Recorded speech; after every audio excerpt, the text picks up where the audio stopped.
Hi, welcome to Range and Country. I'm Peter and we're here today in the glorious setting of our airgun range at North Rossby in Lincolnshire. And you can hear in the background some of the members shooting on the other range.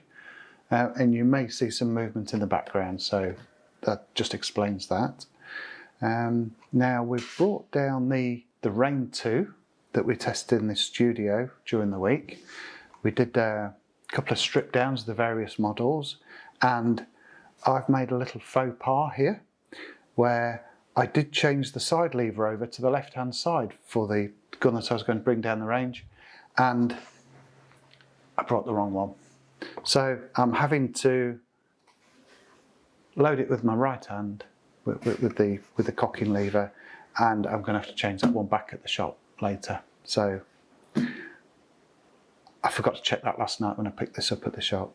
Never mind, onward. So we've equipped this rifle with an A&M Twink moderator, and you'll notice how quiet this is.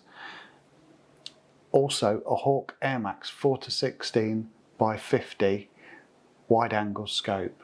Now I like the magnification of up to 16 for this sort of distance on target, mainly so I can see when the pellets have gone, where I'm actually shooting.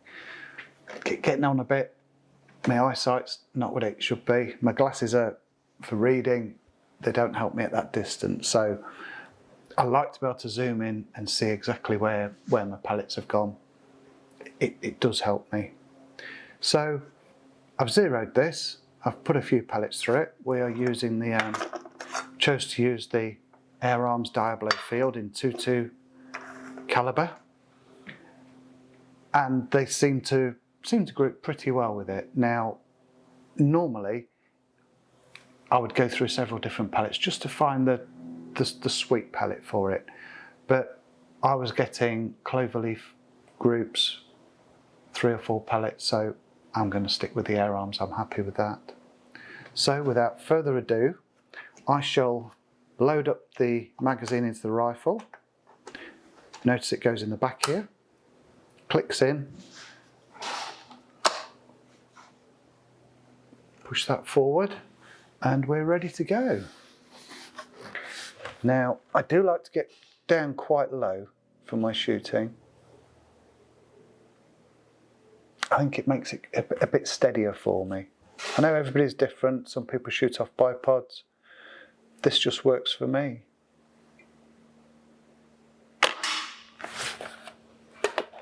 Now what you do notice with the rifle being this quiet is the hammer quite close to your ear.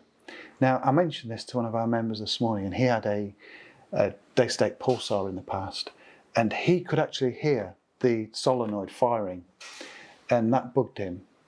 Now I did point out that if he'd been brought up on heavy metal music, he wouldn't be able to hear that and it wouldn't have bothered him, so just saying.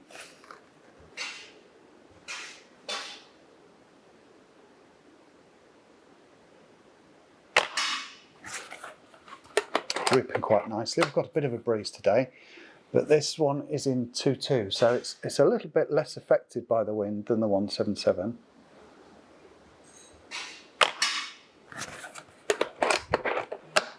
Very sweet.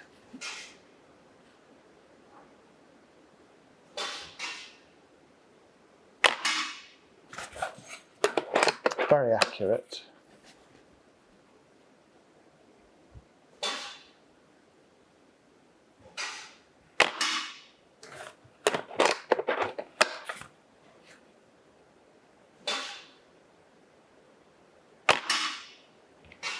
Now I've made another faux pas, and that is failing to count. So we may be in for a surprise when I come to pull the trigger on one of these shots. Now I'm going to reload, and I will try and count next time.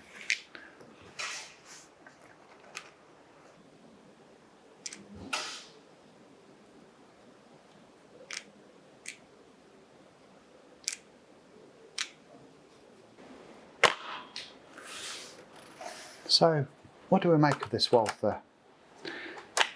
Is it too plasticky? No, I would describe it as very light, very compact, performs extremely well. For a rifle, these were my zeroing shots earlier. I brought it into centre and then I shot the middle out, or just about the middle, and then went for the number 2 above it, and a couple of shots there, a few more shots on the centre.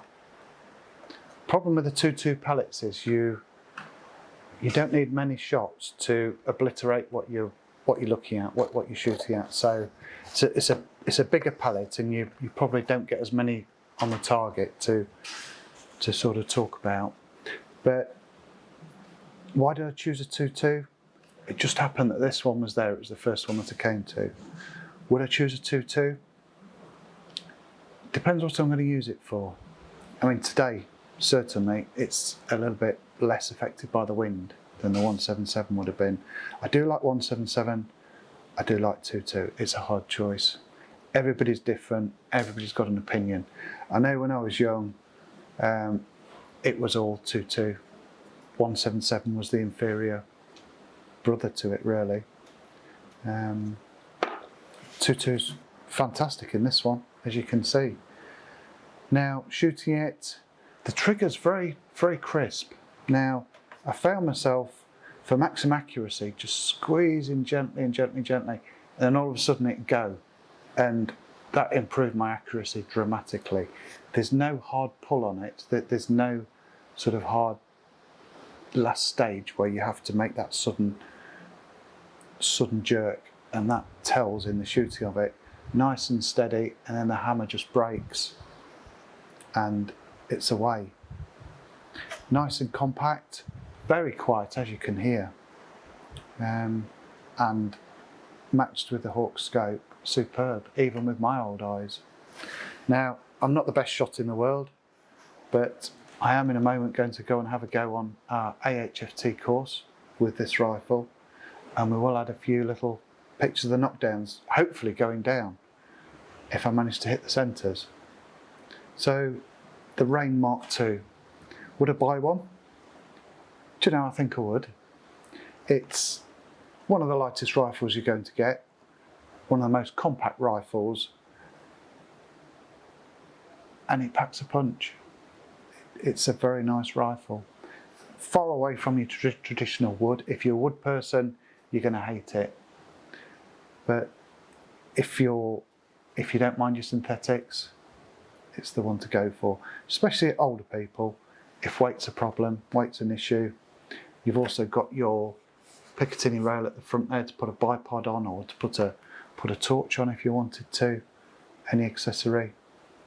It's superb all-round rifle. The magazines, now we mentioned this in our previous video, but the value of these magazines, and they are a very, very nice made piece of kit as well. To have a multi-shot magazine of this quality, may I add. Now, there are other manufacturers around that magazines are probably around about the same price.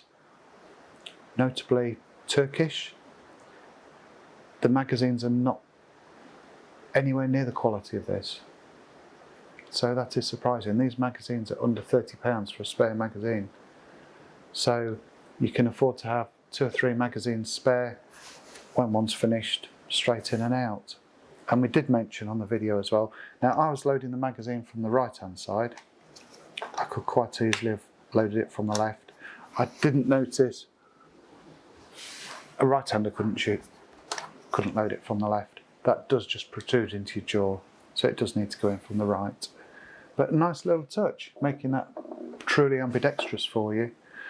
I just wish I'd brought the right gun from the shop with the cocking lever on the correct side that I'd swapped it for, but lesson learnt there, I think.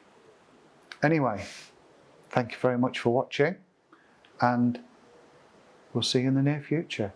Thank you. Bye.